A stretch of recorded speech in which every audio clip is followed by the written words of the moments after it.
Assalamualaikum warahmatullahi wabarakatuh.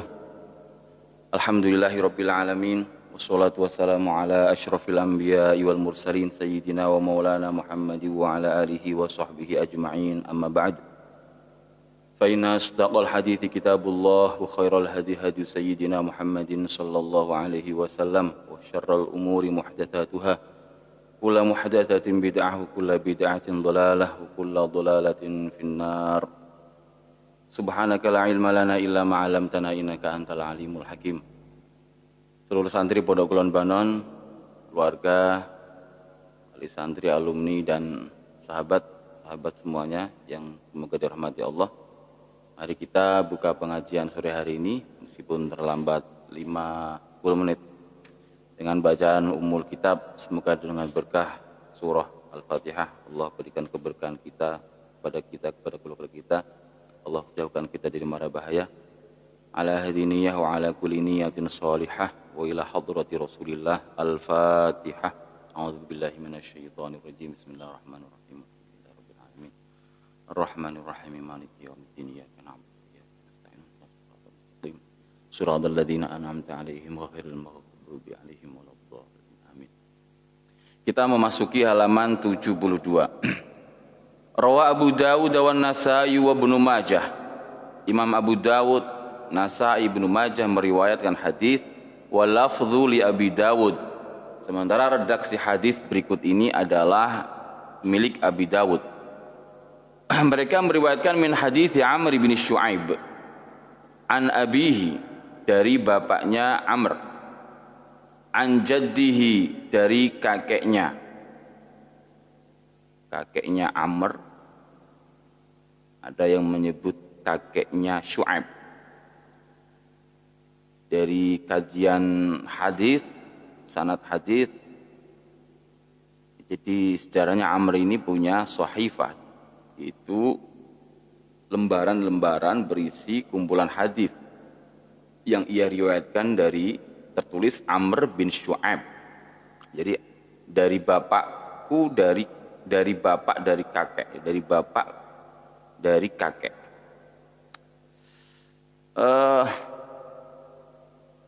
Nasabnya lengkap adalah Amr bin Syu'aib ibni Muhammad ibni Abdillah ibni Al-As. Amr bin Syu'aib ibni Muhammad ibni Abdillah ibni Al-As. Ini nasab lengkapnya. Amr anaknya Syu'aib, Syu'aib anaknya Muhammad, Muhammad anaknya Abdullah ibni Amr ibni Al-As. Maaf, saya ulangi lagi. Amr bin Syu'aib bin Muhammad ibni Abdullah ibni Amr ibni Al-As. Abdullah bin Amr ibni Al-As itu yang kemarin di awal-awal kitab ini ada riwayatnya. Abdullah ibni Amr ibni Al-As, anaknya sahabat Amr bin As. Dia juga sahabat Amr bin Abdullah ini. Abdullah juga sahabat, terpaut dengan ayahnya Amr bin As cuma 12 tahun. Dan si Abdullah ini lebih dahulu masuk Islam daripada ayahnya. Jadi sekitar tahun 6 Hijriah masuknya Abdullah. Sementara Amr bin As ini sahabat karibnya Khalid bin Walid, sahabat karibnya Sayyidina Umar bin Khattab sebenarnya ya.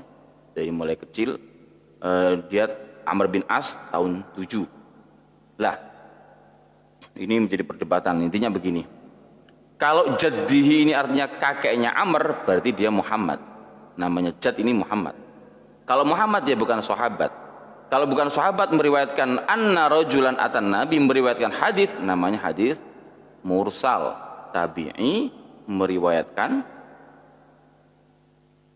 hadis atau meriwayatkan ucapan Nabi atau tindakan Nabi, namanya hadis mursal.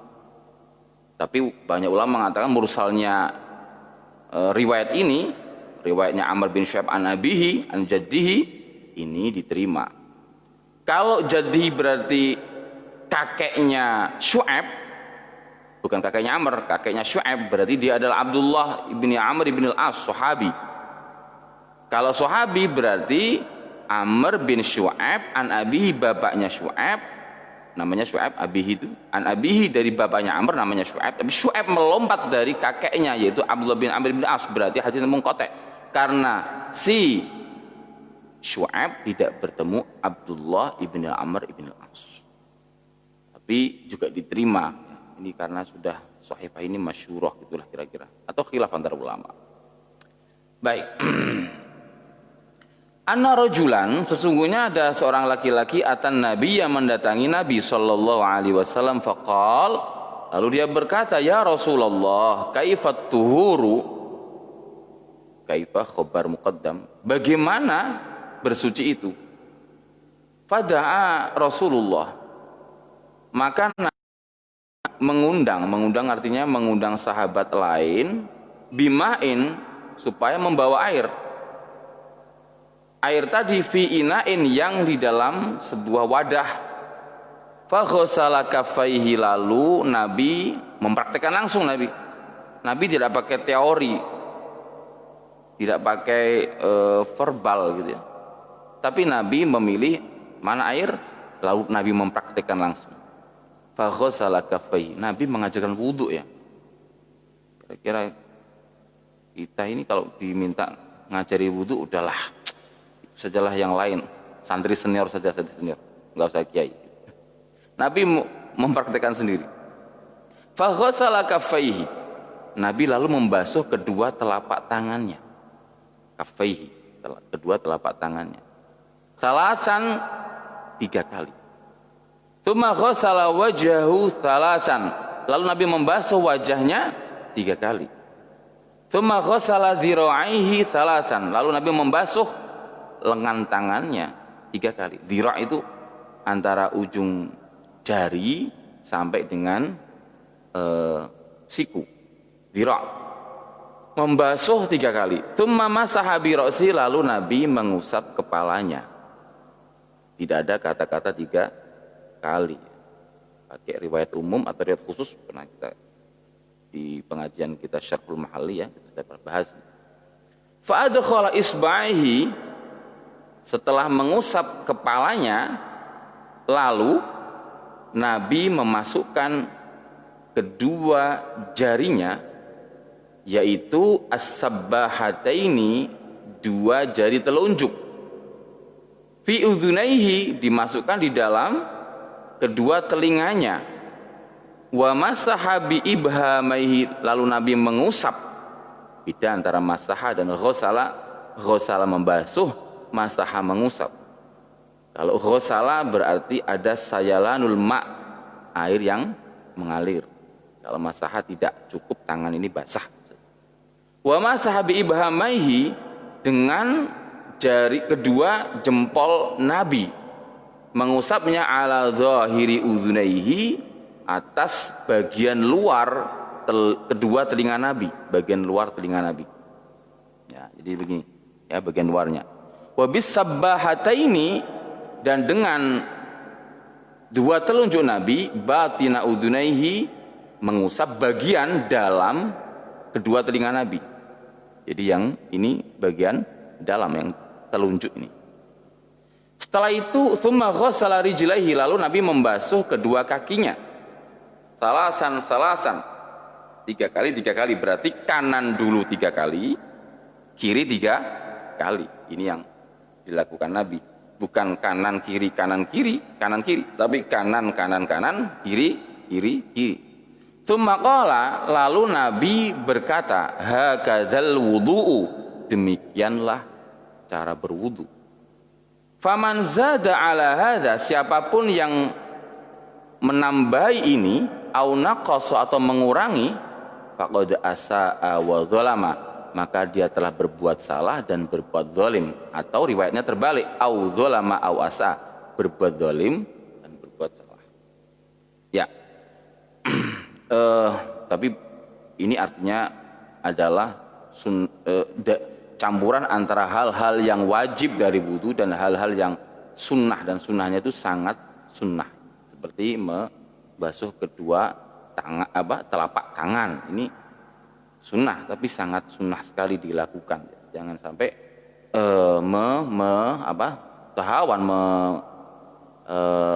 meremehkan ya, sunnah seperti itu. Baik.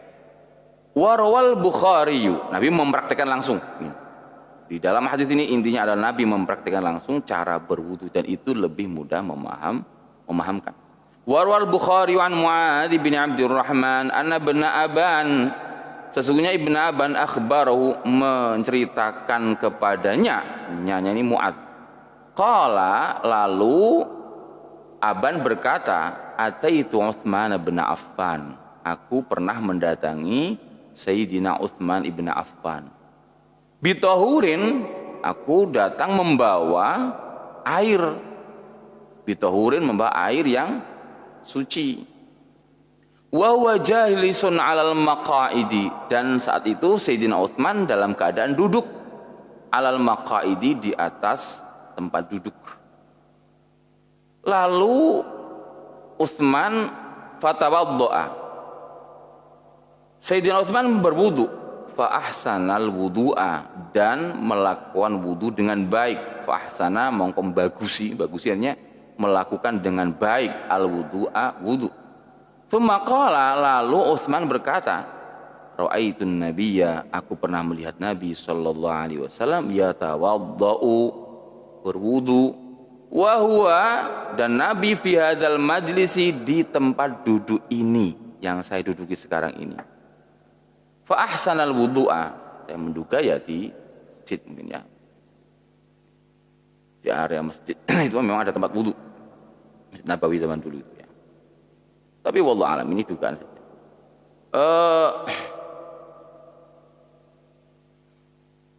Tsumma qala, maaf, wa huwa fi hadzal majlis fa ahsanal wudu'a, dan Nabi melakukan wudu dengan baik. Tsumma qala, lalu Nabi berkata, man tawaddo'a, siapapun yang berwudu, mithla hadzal wudu'i, seperti wudu ini, tsumma atal masjidah, lalu mendatangi masjid, wa shalla raka'ataini, dan salat 2 rakaat, bisa 2 rakaat tahiyatul masjid atau digabung dengan 2 rakaat ba'dal wudu, setelah wudu. La yuhaditsu fiha nafsahu, tidak membincangkan. La yuhaditsu, dalam sebagian riwayat fihima, begitu ya, dalam riwayat lain fihima. La yuhaditsu, tidak membincangkan, fihima, di dalam 2 rakaat tadi. Kalau fiha berarti di dalam sholat tadi. Ha itu bentuk mu'annats yang 1, kalau huma 2. Fihima, di dalam 2 rakaat tadi. Tidak membincangkan, maksudnya apa? Membincangkan urusan duniawi. Saat sholat dia khusyuk, saat sholat dia konsentrasi, dia sholat dia memahami bacaan yang dia baca saat sholat itu. Nafsahu, tidak membincang nafsahu kepada dirinya sendiri, jadi di hatinya tidak ngobrol. Setelah sholat, tsumma jalasa, lalu Nabi tsumma jalasa, lalu dia duduk, orang tersebut duduk, maka ghufira lahu ma taqaddama min dzambihi, maka akan diampuni untuknya, lahu, untuknya, ma, naibul fa'il, ma, apapun, taqaddama, yang telah dulu, min dzambihi, dari dosanya dia. Qala, Sayyidina Utsman berkata begini, wa qala an-nabiyyu sallallahu alaihi wasallam, saat itu setelah Nabi mengucapkan, bersabda, janji pahala yang besar kepada orang yang berwudu dengan baik, masuk masjid, sholat 2 rakaat dengan tanpa membincangkan urusan sehari-hari duniawi di dalam hatinya, maka akan diampuni segala dosanya. Tapi apa kata Nabi di terakhir penutupnya? La taghtarru, jangan kalian tertipu. Jangan kalian tertipu. Artinya apa? Dalam Fathul Bari di catatan kaki disebutkan bahwa artinya jangan tertipu, jangan sampai janji ampunan seperti ini membuat kalian tertipu. Berarti setiap hari bisa banyak dosa, toh kalau kita wudu, sholat akan diampuni. Tidak begitu artinya hadis seperti ini ya. Hadis yang menerangkan targhib itu bukan berarti kita membuat kita itu menjadi memudahkan dosa, bukan. hadis rahmah, hadis maghfirah itu bukan kita menjadi mudah melakukan dosa, tidak, salah besar. La taghtaru. Siapa yang tahu kita saat dosa lalu kita masih bisa hidup, bernafas, bisa jadi kita langsung mati. La taghtaru. Siapa yang jamin bahwa sholat kita itu diterima Allah Subhanahu wa taala? Tidak ada yang jamin, begitu kata Sayyidina Imam Ibnu Hajar. Siapa yang jamin bahwa sholat kita itu makbulah, diterima Allah Subhanahu wa taala? Tidak boleh ada yang tidak bisa orang memastikan sholat saya pasti diterima Allah, pasti. Siapa bilang? Tidak. Hanya sholat yang makbulah saja yang bisa menjadi diterima Allah dan mendapatkan pahala ampunan. Tapi al-maqbulah ini latila li ahadin, tidak ada orang yang tahu. Tidak ada orang yang tahu. Maka ulama-ulama salaf itu kalau melihat, kalau dia selesai beribadah, dia itu tidak menjadi bangga tapi menjadi takut. Diterima enggak? Diterima enggak? Ya doa semoga diterima, tapi tetap di antara yakin dan keputusasaan, ya semoga diterima. Tapi belum tentu juga. Kedua, arti dosa yang diampuni ini adalah dosa kecil. Kalau dosa besar, membunuh, syirik, berzina, mengambil hak orang lain, itu tidak cukup dengan wudhu, itu harus ada tobat yang berat. Terkait dengan hak orang lain harus dikembalikan. La taghtaru. Wa qad shalla marratan bin nasi imaman, dan Nabi sungguh pernah sholat marratan sekali bin nasi imaman. Bin nasi berarti sholat dengan orang lain, berarti dengan makmum. Bin nasi ini makmum. Imaman menjadi imam, hal ya, imaman hale menjadi imam. Wa huwa 'alal mimbari, dan Nabi saat itu berada di atas mimbar. Berada di atas mimbar. Liyarau sholatahu, agar makmum para sahabat itu melihat sholatahu ing sholatnya Nabi. Mereka bisa melihat kulluhum, seluruh mereka. Ini takkid, seluruh mereka. Waliyata'allamuha, dan agar para sahabat Nabi bisa mempelajari sholat. Min af'ali, dari tindak laku Nabi, praktek Nabi langsung. Wa musyahadatihi, dan menyaksikan Nabi, menyaksikan ing Nabi. Idhofatul masdar ilal maf'ul sallallahu alaihi wasallam. Nabi sholat di atas mimbar. Ingat, mimbar Rasulullah sallallahu alaihi wasallam itu adalah dengan 3 anak tangga. Jadi ada anak tangga jumlahnya 3. Selain tentu tanah.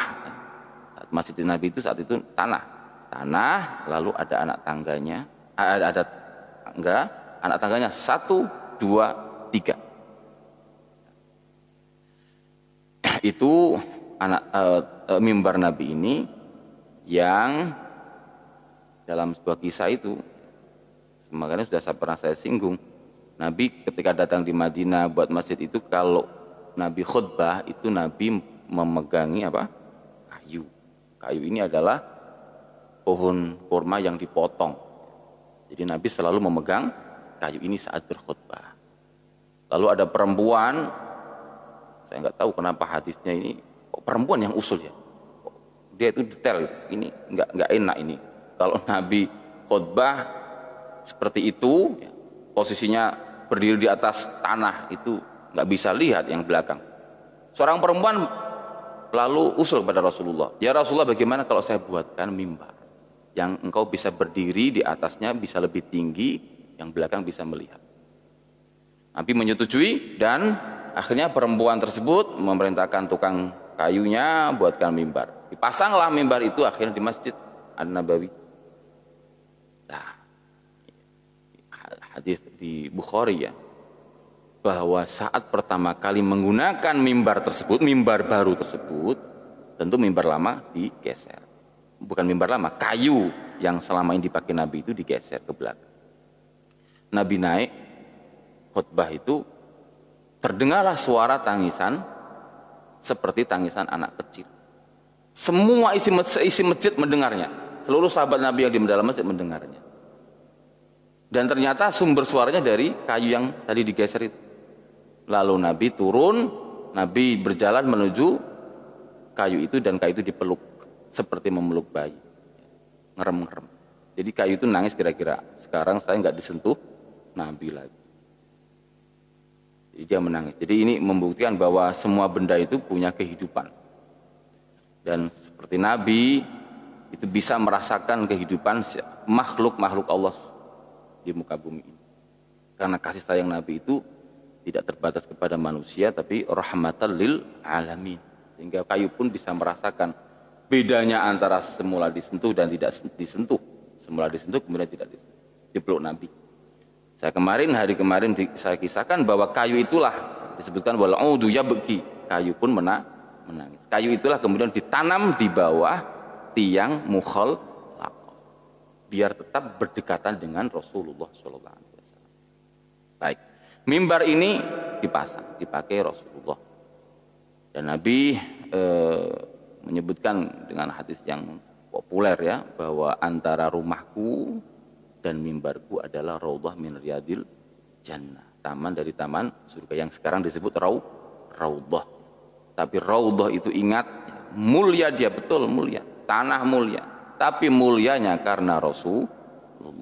Mulianya karena Rasulullah. Karena Nabi sering keluar dari rumahnya ke mimbarnya, kadang berjalan sampai di tengah-tengah mengajar para sahabat, berjalan lalu menuju tempat imam, beliau berdiri menjadi imam, menerima tamu. Ya, Nabi sholat sunnah-sunnah misalnya. Sholat tahajud Nabi itu di masjid, kadang-kadang di masjid ya. Jadi itu tempat mulia karena menjadi saksi kemuliaan Rasulullah, bukan lidzatihi, bukan karena tanah itu. Maka kalian nanti kalau datang ke Masjid Nabawi, diberi karunia Allah datang ke Masjid Nabawi, jangan bilang kalau datang ke Madinah, jangan bilang mau ke Raudhah. Travel haji umroh bilang ziarah ke Raudhah, itu salah ya, maaf, itu tidak tepat ya. Tidak tepat.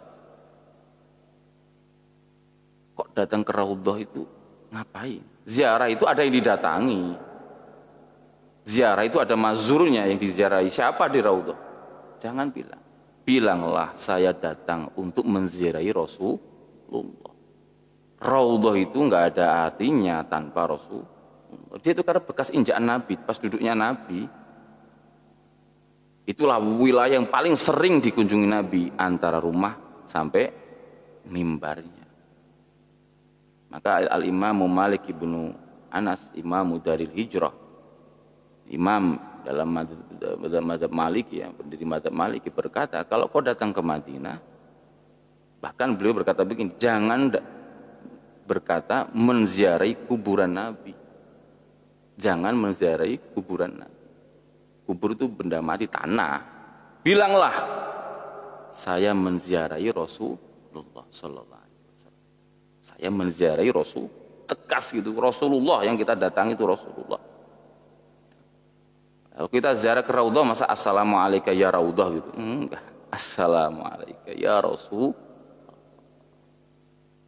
Adab itu dipegang. Menziarahi Rasulullah, apa sih beratnya berkata saya menziarahi Rasulullah, saya mau ziarah Raudhah ya. Menziarahi Rasulullah.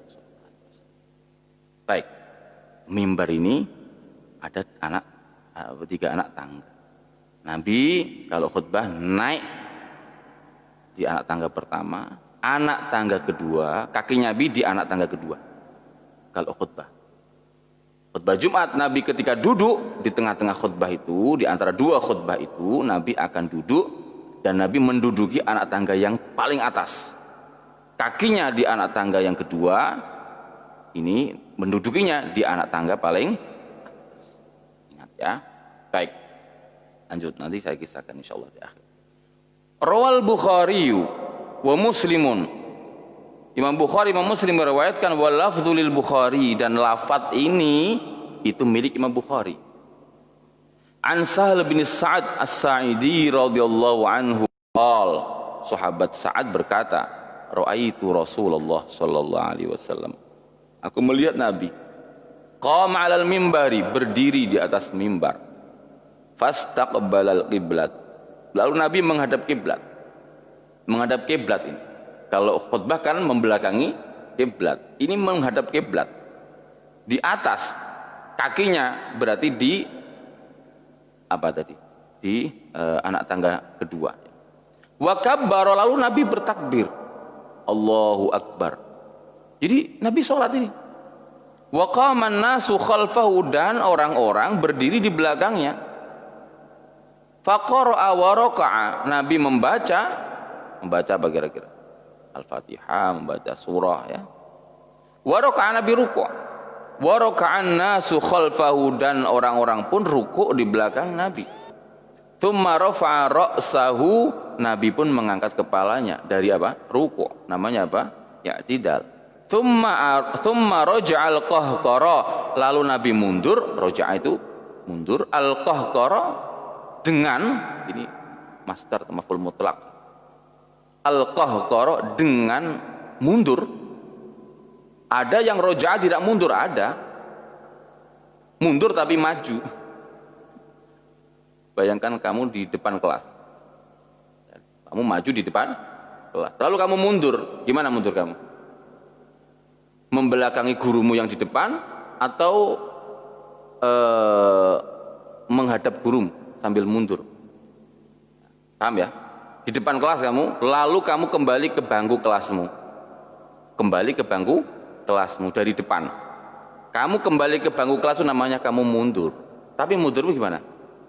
Kalau kamu tetap menghadap gurumu, mundur begini, namanya qahqara. Itu roja'a yang al-qahqara. Ada yang roja'a tidak qahqara, berarti kamu balik. Yang penting mundur ke belakang, tapi tetap menghadap. Paham ya? Tsumma raja'al qahqara. Ini Nabi sedang sholat ini, karena Nabi mau siap-siap sujud, tidak mungkin sujud di atas mimbar. Maka Nabi mundur, turun, fasajada, mundur. Nabi berjalan mundur ini. Fasajada 'alal ard, lalu Nabi sujud di atas tanah. Apa artinya di atas tanah? Memang selama ini pun di atas tanah. Ya. Tapi artinya adalah tidak sujud di atas kayu anak tangga mimbar. Nah, kalau di mimbar kan bisa di anak tangga yang paling atas itu untuk wajah. Namanya bukan sujud. Sujud itu harus kepala kita itu di bawah daripada ini pantat kita. Itu namanya sujud. Kalau kamu sujud di tangga musola itu terus miring begini, kepalamu masih di atas, pokokmu di bawah begini menghadap, itu bukan sujud, nggak sah itu. Baik. Tsumma 'ada ilal mimbari, selesai sujud 2 kali berarti, lalu Nabi kembali naik mimbar. Ini sholat tuh ini. Tsumma qara'a, lalu Nabi membaca, tsumma raka'a, tsumma rafa'a ra'sahu, ruku', mengangkat kepala, tsumma raja'al qahqara, lalu Nabi mundur membelakangi. Hatta sajada bil ardi, sampai kemudian Nabi sujud dengan bumi atau alal ardi, ya, di atas tanah. Falamma faragha, lalu ketika Nabi telah selesai, aqbala, lalu Nabi menghadap alan nasi. Faqala, lalu Nabi berkata, ayuhan nas, wahai seluruh manusia. Ini ayuhan nas itu saat itu tentu yang memahami yang menikmati kata anas adalah para sahabat. Tapi Nabi menggunakan ayuhan nas juga agar kita sekarang ini, para pengikutnya ini di akhir zaman yang banyak fitnah ini, banyak cobaan ini, masih bisa merasakan ketika ayuhan nas, kita pun ikut dipanggil Rasul. Ayuhan nas, innama sona'tu, sesungguhnya aku berbuat hal ini, litak tammu bi, agar engkau mengikutiku. Litak tammu bi, tamma itu mengikuti. Walita'allamu, ini membuang tak, mudhara'a. Aslinya apa? Walitata'allamu. Biasa dalam bahasa Arab. Sigat tafa'ala itu kalau mudhari' biasanya dibuang mudhara'nya. Walita'allamu, dan agar engkau belajar, mempelajari solatku. Jadi Nabi maju, mundur, lalu maju lagi ke mimbar, mundur lagi. Ini berapa gerakan ini? Ini berapa gerakan? Tentu di mazhab Syafi'i akan berkata Nabi tidak sampai 3 gerakan berturut-turut. Tidak sampai 3 gerakan berturut-turut. Ya. Turun anak tangga 1, 2, sudah ke tanah. Mungkin tambah geser ke belakang sedikit. Tapi tidak berturut. Baik. Jadi itu. Ini mimbarnya Rasulullah Shallallahu Alaihi Wasallam. Lah, saya mau bercerita ini sebelum ini jam berapa? Belum jamnya diturunkan. Jadi mimbar itu yang sekarang kalau kita lihat di Masjid Nabawi tentu sudah bukan mimbar asli. Mimbar asli Nabi dalam sejarahnya terbakar. Ya, jadi sudah habis. Lalu dibuatkan mimbar yang mirip, rusak lagi, lalu dibuatkan lagi dan sampai sekarang itu. Lah mimbar Rasulullah itu ada kisahnya setelah Nabi wafat. Sahabat Abu Bakar As-Siddiq Khalifatu Rasulillah itu tidak mau berdiri di atas tempat kaki Nabi berpijak di mimbar itu. Di anak tangga berapa itu? 2. Jadi sahabat Abu Bakar enggak mau. Ta'adduban ma'a Rasulillah sallallahu alaihi wasallam. Enggak enak. Itu tempat duduknya, tempat berdirinya Rasul. Jadi dia turun, kakinya di mana saat khutbah? Di anak tangga pertama. Di anak tangga pertama. Kakinya di situ, duduknya di tempat kaki Rasulullah. Itu sahabat Abu Bakar, ta'adduban ma'a Rasulillah. Sama ketika wafat pun dikubur tidak sejajar dengan Rasulullah, di belakang Rasulullah tapi lebih turun. 2,5 tahun begitu. Sahabat Umar bin Khattab menjadi khalifah juga tidak mau berdiri di tempat berdirinya Abu Bakar. Dia turun di bawah. Dia kalau khutbah malah berdiri di atas tanah. Sama senior sahabat Abu Bakar, beliau ta'adduban.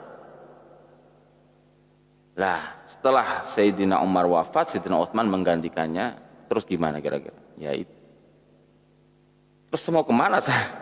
Saya membayangkan begitulah, ini bayangannya, di kisahnya nggak ada itu. Intinya kemudian sahabat Utsman punya ide, ini mimbar ditinggikan, ditambahi anak tangganya dari bawah. Dah. Dan dalam sejarahnya Sayyidina Utsman tetap Sayyidina Utsman tadi itu menambahi anak tangga. Maka sejumlah anak tangga zaman Sayyidina Utsman itulah yang sampai sekarang diabadikan jumlah anak tangganya. Tapi zaman Rasulullah cuma 3 anak tangga. Baik. Itu bagaimana para sahabat itu sangat menghormati para senior, apalagi menghormati Rasulullah. Sama seniornya saja segan, sama orang yang akbar minhu. Baik, warwa Abu Dawud fi babil wudu'i. Imam Abu Dawud meriwayatkan di dalam bab wudu' min masillah min nayyi. Wudu dari menyentuh daging yang masih segar. Wa ghaslihi, dan membasuhnya. Membasuhnya ini membasuh tangan setelah bersentuhan. Ini ada pembahasan. Ada sementara pendapat mengatakan ya berdasar beberapa hadis bahwa makan daging yang masih mentah, nayi itu belum dimasak, itu khususnya ada yang menyebutkan itu adalah daging unta. Unta yang nayi itu wajib wudu. Baik, dan harus dibasuh. Tapi sekali lagi pendapat yang lain tidak. Ya. Daging itu suci. Daging yang najis itu suci. Kecuali telah bersentuhan dengan najis. Misalnya najis adalah darah. Baik. Babul wudu' min mas lahmin najis wa khasli. Wa khaslihi, dan ini apa? Membasuh laham tadi ya, membasuh laham ya, membasuh daging tersebut. Membasuh itu artinya mencuci. Ada pembahasan. Baik. Ini dikutipkan hadis berikut ini yang menegaskan bahwa menyentuh daging itu tidak najis dan tidak perlu dibasuh.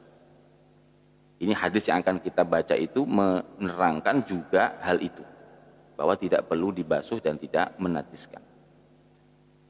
Wa Ibnu Majah, Imam Ibnu Majah meriwayatkan fi kitabiz dzabaih, di dalam kitab dzabaih, jamak dzabihah, hewan yang disembelih.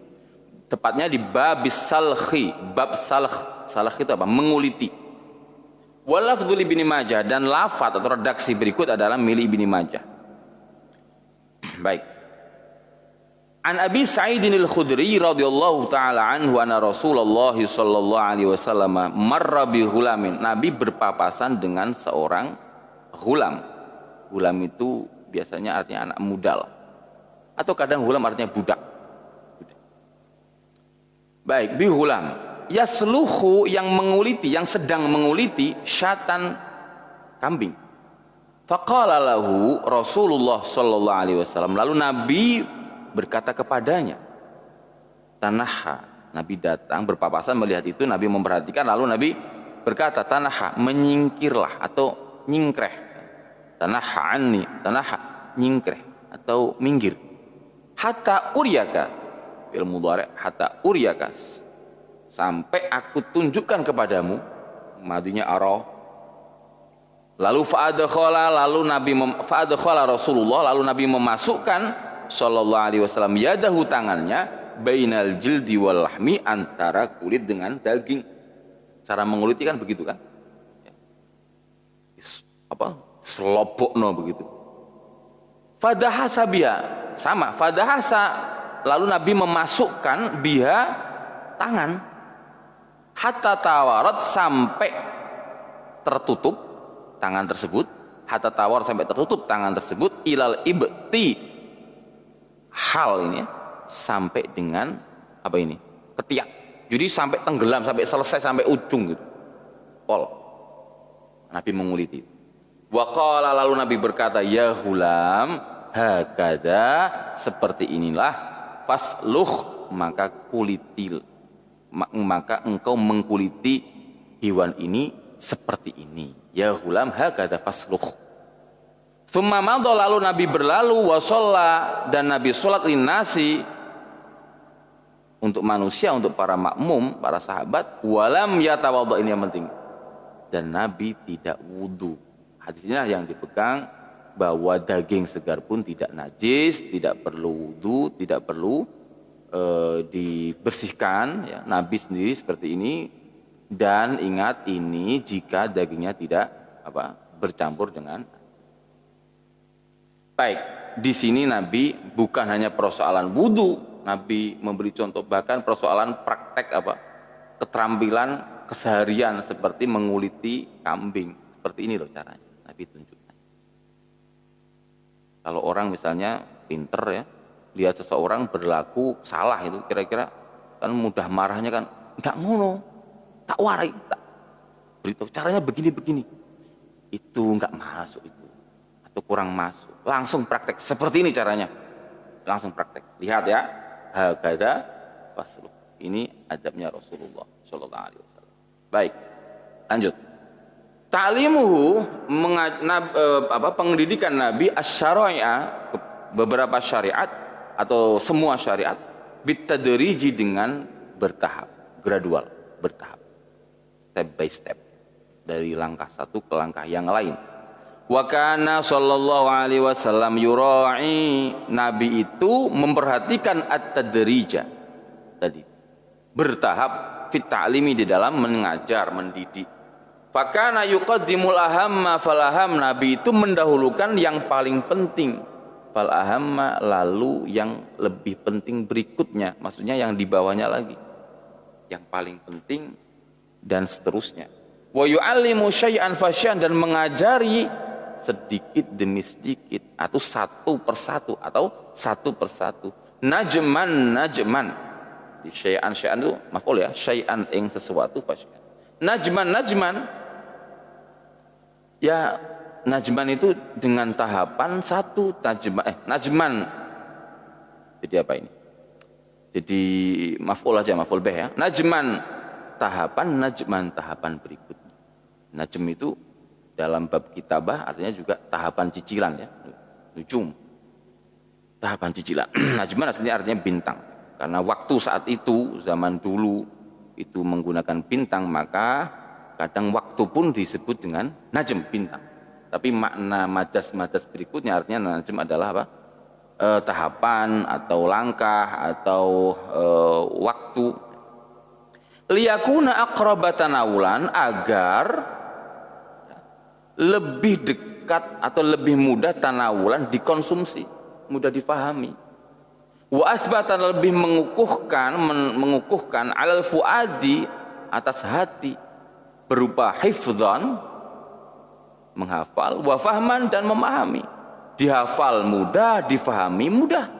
Itu kalau pelajaran disampaikan dengan bertahap. Rawa Ibnu Majah an Jundab ibni Abdillah radhiyallahu taala anhu qol, sahabat Jundab berkata, kami itu pernah ma'an Nabi, beserta Nabi sallallahu alaihi wasallam, wa nahnu fityanun hazawiratun, dan kami saat itu masih fityan, jamak dari fatan, anak-anak muda, hazawiratun, yang belum balik atau mendekati balik. Fata'allamnal iman, lalu kami belajar al-imana, tentang iman. Qabla an nata'allamal qur'ana, sebelum kami mempelajari Quran. Sebelum mempelajari Quran saat itu tentu orang Arab sudah bisa baca Quran. Arab yang masa nggak bisa baca Quran, tentu yang bisa baca. Kalau sudah bisa baca tulisan, berarti tidak membaca Al-Quran, cara membaca Quran lagi, tapi sudah memaham Al-Quran. Tapi sebelum memahami Quran, maksudnya sebelum belajar memaham Al-Quran, kami belajar tentang iman. Yang paling penting pertama adalah iman. Mempelajari apa? Tentang iman kepada Allah, meyakini keesaan Allah, tauhid ya. Seperti apa sifat-sifat Allah, seperti apa, mengenal Allah itu dengan sifat-sifatnya, dengan nama-namanya. Itu tidak sederhana ya. Mungkin dulu kita kecil menghafal Allah wujud, punya sifat wujud, qidam, baqa, mukhalafatul hawadithi. Tapi sebenarnya itu sifat-sifat itu diajarkan juga untuk orang yang tua seharusnya. Karena saya punya naskah ya, pengajiannya Mbah Buyut, Mbah Nawawi, muasis kedua Pondok Kulon Banon, tentang kitab Tauhid. Itu berangkat dari hal yang sederhana tentang sifat-sifat itu. Menerangkan tentang sifat wujud, qidam, baqa, mukhalafatil hawadith misalnya. Kemudian sama, basar, sama misalnya. Menerangkan sama itu Allah Maha mendengar. Allah punya asma juga as-sami'. Mendengar itu bukan sekedar kemudian didekati dengan Allah itu, kalau nggak mendengar berarti cacat, kurang, berarti nggak mungkin seperti itu. Tapi lebih dari itu, mengajarkan sama berarti Allah itu mendengar semua yang ada di semesta raya ini, termasuk yang ada dalam jantung kita, hati kita, detak jantung kita itu Allah mendengar. Bisikan kita dengar, semua yang ada di hati kita itu Allah dengar. Allah punya sifat basar, Allah melihat segalanya. Kalau kita sembunyi dimanapun ya, itu ajaran iman kiai-kiai dahulu seperti itu ya. Jadi Jadi menggabungkan akidah dengan tasawuf. Fata'allamnal imana. Kita belajar iman. Iman tentang Rasulullah, tentang hari akhir itu yang dipelajari lebih dulu. Qabla an nata'allamal Qur'ana. Tsumma ta'allamna lalu kami belajar Al-Qur'ana. Fazdadna lalu bertambah-tambahlah kami bihi sebab Al-Qur'an bertambah imanan. Tambah sini imanan iman. Imanan apa nih iman? Baik. Warwal Bukhari wa Muslimun wa lafdhu lahu an Ibnu Abbas radhiyallahu taala anhuma. Ini sedikit cukup sekian saja pengajian sore hari ini, dan sekarang saat seperti ini di Jawa Timur sudah azan bahkan sudah qomat ya. Jadi kita mungkin akan mulai 4:30 tepat dan kita tutup 20 menit sebelum 5:30. Itu saja, semoga bermanfaat, semoga berkah untuk kita, keluarga kita, fid dini wad dunya wal akhirah. Dan wassallallahu ala sayyidina Muhammad. Assalamualaikum warahmatullahi wabarakatuh.